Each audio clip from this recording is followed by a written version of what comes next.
Government में यदि तुम्हें देखना है कि एम्प्लॉयज़ लेट आते हैं या बाहर जाते हैं या बहुत टाइम, तो वो सारा भी इसमें ट्रैक होगा हर जगह। जब आओगे तो दरवाजे में दिखाओ ये कार्ड, तो फट से पता चल जाएगा आप कितने बजे आए, कितने बजे गए। तो गवर्नमेंट की प्रोडक्टिविटी, एफिशिएंसी बहुत बढ़ सकती है। और इसी तरह से ये कार्ड चाइना में, जापान में और यूएसए में काफ़ी यूज़ होते हैं। बहुत जगह हॉस्पिटल में है, फ्लैट अपार्टमेंट कॉम्प्लेक्स है, वहाँ भी यूज़ होते हैं। तो हमारा जो सिस्टम है इस सब के लिए है। हमारा एक सेपरेट सॉफ्टवेयर है, वो यही कार्ड आपको हॉस्पिटल में यूज़ होगा। तो डॉक्टर आएगा तो डॉक्टर को पता चल जाएगा पेशेंट का ये टैग, उसका जो टैबलेट है उसमें देख के वो देखेगा कि इस पेशेंट का ये बीमारी है। सारी उसको जो इन्फॉर्मेशन है, कैसी दवाई दी है, ब्लड टेस्ट है, यूरिन टेस्ट है, सारी इन्फॉर्मेशन उसके टैबलेट पे आ जाएगी। तो मतलब ये बहुत, और उसका जो क्रिटिकल पेशेंट है जिसकी बीमारी बहुत ज़्यादा है, बहुत सीरियस है, उसमें भी यदि नर्स पास में नहीं बैठ सकती 24 घंटे ना, तो टेम्परेचर उसका मॉनिटर होके फट से वायरलेस से उस आईडी से इंफॉर्मेशन चली जाती है कि भाई इसका टेम्परेचर बहुत बढ़ गया है या बहुत ब्लड प्रेशर बहुत बढ़ गया है, जो भी है क्रिटिकल इश्यूज़ हैं, फट से नर्स को पता चल जाएगा कि भाई जल्दी से उसको अटेंड करो। तो हॉस्पिटल्स में भी इसका बहुत यूज़ हो सकता है। तो ये नई नई टेक्नोलॉजीज़ आ रही हैं, उसका अब अमेरिका में और जापान वगैरह में तो ये 10 साल से चल रही है। यहाँ पे इतनी पॉपुलर क्यों नहीं है हमें समझ में नहीं आया। तो हमने ये सिस्टम बनाया है, हम कॉलेज में दिखा रहे हैं और बहुत सारे लोगों को इंटरेस्ट है, कहते हैं हमारे यहाँ आप लगाइए और देखते हैं कैसा होता है। तो ये कार्ड इतना एक्सपेंसिव भी नहीं है। और अभी हम कार्ड्स वगैरह चिप्स जो हैं, हमारे चिप्स यूज़ नहीं करते, वो चाइना और अमेरिका के हार्डवेयर को हम थोड़ा मॉडिफाई कर देते हैं, थोड़ा सा मॉडिफाई करके उसकी रेंज बढ़ाने के लिए, और बाकी सॉफ्टवेयर सारा हमारा है।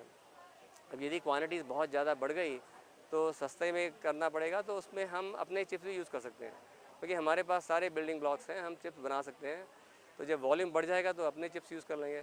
अभी हमारा जो प्रोडक्ट है वो रेडी है और हम सब जगह कॉलेजेस को दिखा रहे हैं। इसी तरह होटल्स में और शॉपिंग मॉल्स में तो इसका बहुत यूज़ हो सकता है, क्योंकि कार्ड जो है बहुत सस्ता है, क्वांटिटी के ऊपर डिपेंड करता है। करीब अब जैसे दिल्ली मेट्रो में या मुंबई में भी यूज़ हो रहा है, लेकिन खाली मेट्रो में, और कहीं यूज़ नहीं होता। तो हमारा जो सिस्टम है वो इस तरह का है कि ये कार्ड सब जगह यूज़ होता है।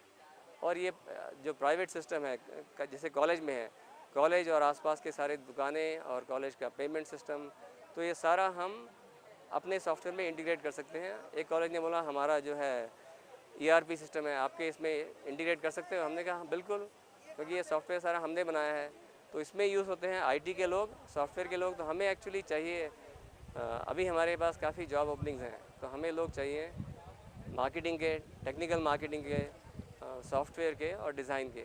तो ऐसे लोग हैं जिन्होंने BE इलेक्ट्रॉनिक्स में डिग्री ली है या इवन पॉलिटेक्निक की डिग्री है, तो उन लोगों को हम हायर कर सकते हैं। तो हमारा यहाँ पे नागपुर में और पुणे में ऑफिस है, और हम मुंबई में भी एक ऑफ़िस खोलना चाहते हैं।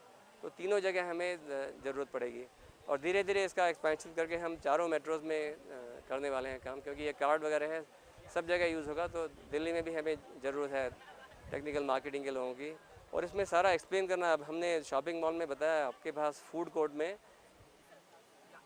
10 दुकानें हैं या 15 दुकानें हैं, तो फैमिली के लोग जाते हैं तो वो देखते हैं भाई कि हस्बैंड को चाहिए पिज़्ज़ा, वाइफ को चाहिए कुछ और खाने के लिए, और बच्चे को चाहिए सैंडविच। तो उस तरह से क्या होता है कि सबको 3-4 जगह लाइन में खड़ा होना पड़ता है। तो हमारा कार्ड ऐसा है कि 4 जगह लाइन में खड़े होने की कोई ज़रूरत नहीं है। एक जगह पे करो, फिर कार्ड लेके सब जगह जाओ, दिखा दो, आपका जितना बिल होगा वो डिडक्ट कर लेगा, तो दोबारा पे करने की ज़रूरत नहीं है। और उसमें एंड में आपको यदि कार्ड रखना है तो रख सकते हो, नहीं रखना है तो उसको वापस कर दो, और आपका 50 रुपये का जो कार्ड है उसका पैसा वापस मिल जाएगा। तो इस तरह का सिस्टम है। तो हमने दिखाया तो लोग बहुत खुश हो गए, कहते हैं ये तो बहुत अच्छी बात है, तो हमें तो पता नहीं था, आप हमारे लिए बताइए हम कैसे उसको यूज़ करें। तो बहुत सारा एजुकेशन, मतलब सबको एक्सप्लेन करना पड़ता है कैसे होगा, क्योंकि लोगों ने इस तरह की टेक्नोलॉजी देखी नहीं है, बहुत जगह ये नई नई चीज़ें हैं। तो हम इस तरह सबको बता रहे हैं। तो हमारे लोग जो होने चाहिए बहुत टेक्निकली स्मार्ट होने चाहिए, जो सब एक्सप्लेन कर सके भाई इसमें वायरलेस चिप है, इसमें मेमोरी है, और इसमें कोई पावर की ज़रूरत नहीं होती है। तो वो सब हम एक्सप्लेन कर रहे हैं और बहुत लोगों को इंटरेस्ट है। तो इसलिए हमें ऐसे लोग चाहिए जो इधर में और नागपुर एरिया में इसमें क्या रोजगार की क्या संभावना है आपके?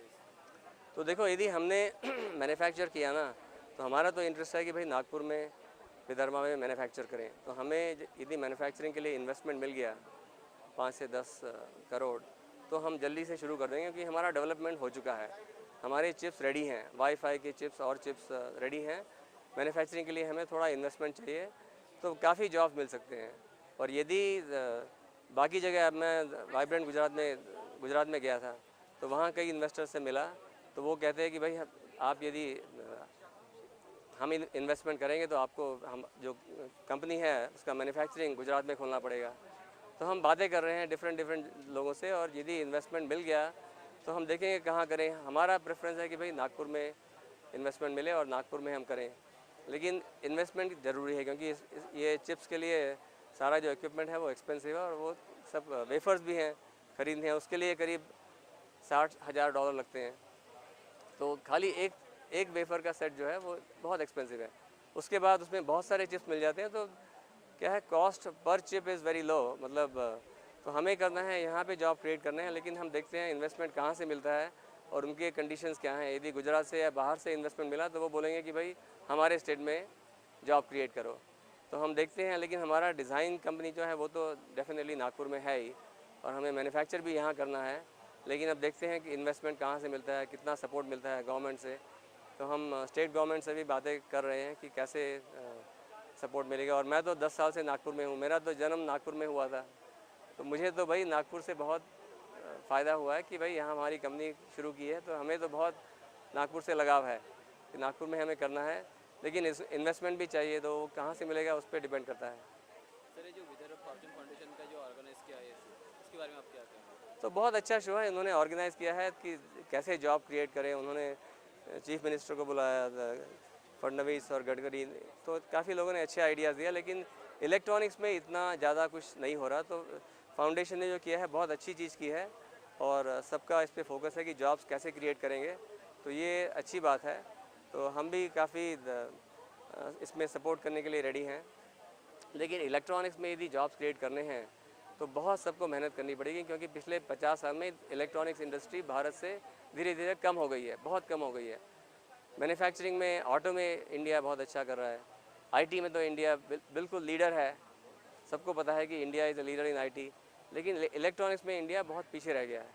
तो हमारा काम इस तरह से हो रहा है कि हम इंडिया को कैसे आगे लाएँ आईटी इंडस्ट्री में, और इसमें इलेक्ट्रॉनिक्स में, स्पेशली इलेक्ट्रॉनिक्स में काफ़ी मेहनत करनी पड़ेगी। और सब ने कोऑपरेशन दिया, जैसे मोदी जी ने बोला है कि मेक इन इंडिया, तो बहुत अच्छा अभियान है और बहुत अच्छा ऑब्जेक्टिव है। तो वैसा सब ने सपोर्ट किया तो काफ़ी हो सकता है। तो आपका फाउंडेशन है, यस फाउंडेशन ने बहुत अच्छा किया है, और हमें भी चाहिए कि भाई वो सक्सेसफुल हो और यहाँ पे काफ़ी जॉब क्रिएट हो, ऐसे ही हमारी भी इच्छा है।